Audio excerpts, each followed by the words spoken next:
বাংলাদেশে আলু পেঁয়াজ রপ্তানি বন্ধ করে দিল ভারত সরকার। তাদের উৎপাদিত আলু ও পেঁয়াজ বাংলাদেশে সরবরাহ করবে না বলে জানিয়ে দিয়েছে পশ্চিমবঙ্গ রাজ্য সরকার। এতে দিনাজপুরের হিলিস্থল বন্দর দিয়ে যে ভারতীয় আলু ও পেঁয়াজ আমদানি বন্ধ হয়ে গেছে। মঙ্গলবার সকাল থেকে হিলি বন্দর দিয়ে পেঁয়াজ আমদানি হয়নি, তবে আগের বুকিং করা 2 ট্রাক আলু আমদানি হয়েছে।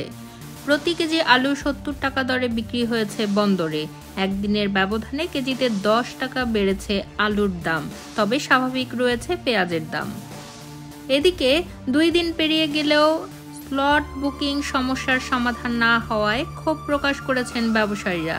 এদিকে এলসি খুলেও আলু ও পেঁয়াজ আমদানি করতে না পারায় ব্যাপক ক্ষতির মুখে পড়েছেন তারা।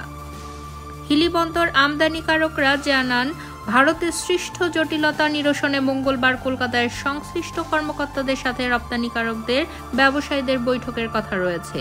ওই বৈঠকে ফলপ্রসূ সিদ্ধান্ত আসতে পারে।